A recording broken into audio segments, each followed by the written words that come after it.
Bienvenue sur la chaîne STS Trading Ishimoku Kinkoyo, j'espère que vous allez bien les amis, c'est là tout ce qui compte. Merci de me suivre sur cette chaîne, n'oubliez pas de vous abonner pour que je puisse continuer à avoir envie de partager avec vous mon expérience de l'Ishimoku. Et puis c'est comme ça, ainsi va la vie. On va regarder un peu le BTC parce qu'il fait des choses, je vais vous dire avec l'Ishimoku, vraiment intéressantes. Par exemple, on diverge de la SSB des 52 dernières périodes. Et pour moi, la dernière fois qu'on a eu ça, on avait eu un Sanyaku haussier. Après, ça m'étonnerait pas, parce que s'il faut faire le retour à l'équilibre, il faut passer sous le Kumo. Regardez, étant donné qu'ici on avait fait une N, le retour c'est une retour N, 50% de BC, c'est 61 790, et on est vraiment sous le Kumo, donc ce serait pas étonnant qu'on ait un renversement pour descendre jusque-là à minima, sachant qu'on passerait du temps aux alentours de la V, parce que il y a des choses aussi à compléter. Qu'est-ce qu'on peut dire d'autre, s'il faut que je vous pose des niveaux? Ici, depuis le point C ici, on a eu Kyonsushi 26 juste là qui nous a cassé la Tenken. Donc on pourrait voir à partir de là un prix qui a envie de chuter. En tout cas, on est passé en Kyushu en pression en cycle vendeur, mais on subit une petite pression acheteuse là. C'est pas encore net. En tout cas, la bougie n'a pas encore clôturé. De weekly elle clôture dans un jour et 2 heures. On a des niveaux qu'on va regarder avec beaucoup d'attention. Les 92 240. Si jamais le marché doit descendre, ça pourrait encore le bloquer. Ou les 105 057, ce qui pourrait provoquer un retour vendeur sur le marché. Quoi qu'il en soit, si je reste réellement sur ce point-là, il faudrait attendre le 17 mars pour pouvoir parler de nouveau d'un point de vue temps et voir si le marché a décidé soit de repartir à l'achat ou au contraire de s'incliner le 17 mars. Si on a un marché qui est vendeur et qui continue à être vendeur, ben c'est très bien. Comme ça. On zoome un petit peu, on est toujours dans notre ralentissement, ça n'a pas changé. Si ce n'est que j'ai actualisé un petit peu les choses. On a une pression acheteuse maintenant. Les QJ nous montrent un cycle acheteur. On a eu du rejet aussi dans cette zone de rachat. On va pas en revenir. Et maintenant, on attaque la Tenken. Donc, ce qui veut dire que il faudra regarder en 4 heures si on a de la volatilité pour pousser le marché plus haut. On fera quand même attention parce qu'ici, c'est un ralentissement et qu'ici, on pourrait avoir un niveau parce qu'il y a une zone d'accumulation. On pourrait avoir un prix qui décide de partir, de rejeter, de partir à l'avant. Ou au contraire, on monte avec grand fracas une crainte de volatilité, venir chercher les 105 057 et ensuite chuter. Donc, il faut juste attendre et patienter. Là, pour l'heure, on a une opportunité, pourquoi pas de venir choper quelque chose, se mettre quelque chose sous la dent. Pourquoi? Parce qu'on, premièrement, on a divergé avec la Kijun qui proposait ici de vendre et on a une Tenken qui est plate, ce qui veut dire qu'on maintient quand même la pression en 4 heures de latéralisation, mais cependant, il serait intéressant d'aller voir si le marché nous propose quelque chose. Vous voyez que là, le marché ne bouge pas des masses, il est plutôt en train de fortement de latéraliser, même si on a Kinkoyo qui est orienté à l'achat et que les acheteurs, le sentiment acheteur se désintéresse de cette petite phase de vente dans ce ralentissement. On a quand même une opportunité de venir voir le marché retracer, revenir dans cette zone de rachat, rejeter le niveau et proposer de la vente. Et là, ça devient extrêmement intéressant parce que c'est ce qu'on recherche en fait, les meilleurs niveaux pour vendre ou acheter. Je suis descendu en 40 minutes pour zoomer un petit peu, regarder un peu les choses. Qu'est-ce qui pourrait faire que le marché ne revienne pas plus bas? Donc déjà, je vous avais identifié les 96 473 comme étant un niveau acheteur.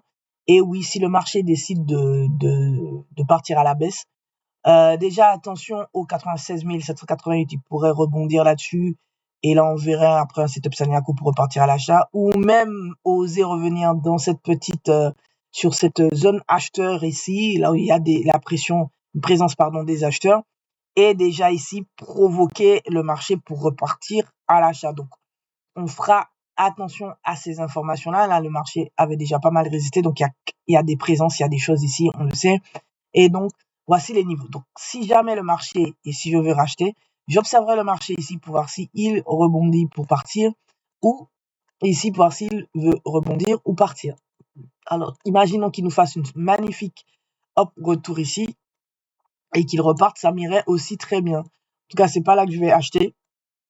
Et c'est pas là que je vais vendre non plus, ça c'est clair. Si je veux vendre, pourquoi pas le voir revenir encore dans la même zone, nous faire un rejet et proposer une vente. Mais il faut pas oublier que ce niveau-là reste quand même important puisqu'il avait déjà fait un boulot de retracement ici du marché. Donc ça, c'est pour ceux qui veulent faire de l'intra, voire presque du scalping. Ne soyez pas pressés. Voici les niveaux que je vous donne. 96 789 à surveiller. 96 473, sachant qu'ici, on a une zone probable de rachat. Et puis, le bas de la zone, comme on a vu en 4 heures précédemment, qui pourrait proposer au marché de partir à la vente. Je sais que je vous ai déjà donné des niveaux concernant les Kion-Sushi. D'accord? On va essayer de fragmenter un peu tout ça. Si je devais partir de ce point bas, alors, si je devais partir limite de ce point haut, il est plus safe. Ok? J'ai la date du 16 février à 9h du matin. En partant de ce point haut en... Est-ce que je suis bien dessus? Oui. De ce point haut en 4 heures. Pourquoi pas, on pourrait faire ici peut-être un sommet. Peut-être qu'on attend demain 9h, hein, j'en sais rien. Et pour chuter, pour revenir sous mes niveaux, pour pouvoir... Hop, je vais juste prolonger ça. Proposer du rachat. Voilà, donc à suivre. Attention au petit niveau juste ici que je vais prolonger aussi. Allez, voilà. S'il décide de monter, ben très bien, on pourrait faire un sommet. Et là, le marché pourrait revendre et revenir chercher ses niveaux. Donc, on va être très attentif à tout ça. En tout cas, les amis, il n'y a rien d'autre à dire. Hein. On peut parcourir encore des scénarios. On était dans quel scénario? On va regarder les derniers scénarios qu'on avait fixés. Voilà, donc ce scénario-là, en daily, on est dans sa phase de retracement qui doit s'arrêter le 17 février. C'est soit 17 février, on continue de monter ou au contraire, on retrace pour vendre. À part ça, est-ce que j'ai d'autres choses sur la dent? Ben, toujours ce même scénario, attention. Le 16 février, encore la date du 16 février qui revient, c'est le temps 2. La nature du temps ici est de faire un creux. On est déjà en train de casser clôturer la Tenken un peu avant. Est-ce que en 4 heures, on va avoir la volatilité, le marché qui monte? Eh bien, c'est quelque chose qu'on va pouvoir suivre. Donc moi, bête et méchant avec tout ce qui est en train de se passer, je préfère attendre, voir si j'ai une convergence avec l'angle de Kijun demain à 17h. Si ce n'est pas le cas, ben ça veut dire que le marché va revendre. Et s'il revend, j'ai déjà ma petite idée, c'est-à-dire qu'on pourrait revendre dans des petites zones toutes petites, toutes mignonnes, ou vraiment revenir ici, y chercher un rejet et repartir à l'achat. Soyons prudents quand même. On a quand même basculé dans un cycle de vente en Kyushu weekly.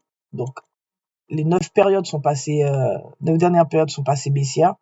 Donc ça, on va quand même garder cette information-là en tête, c'est pas anodin. Même si on sent une pression des achats, il faudrait que ça clôture, on sache où on va. Autre information, on a une Kijun qui est censée être plate jusqu'au 24 février et une SSB qui va, elle, se mettre à plat d'ici une ou deux bougies. Et donc, si la SSB se met plate, le marché risque de retracer, sachant qu'ici, on diverge de la SSB. Donc, il faut faire attention. Quand on diverge de la SSB, c'est jamais bon. Ça veut dire que le marché peut faire un Sanyaku, comme je vous ai déjà dit, pour revenir ici, chercher et faire un retour à l'équilibre, puisque, hop, nous avions fait une N, et un retour à l'équilibre sur les 61 790, 50% de baissé. Ce n'est pas déconnant. Soyez prudents sous les marchés, les amis. Pour le moment, bon, il n'y a rien à dire, sauf si vous voulez faire de l'intraday, si vous voulez prendre un peu de risque. 140 minutes. Pour le moment, il faut privilégier un trading range jusqu'à preuve du contraire. Hein. La preuve du contraire, c'est la rupture des niveaux avec un appui des équilibres qui nous montre qu'on a envie de tout péter. Donc, ça se regarderait plutôt en 4 heures ou même en daily. Hein, c'est pas déconnant. Là, on sait que le marché veut faire une tentative de retracement.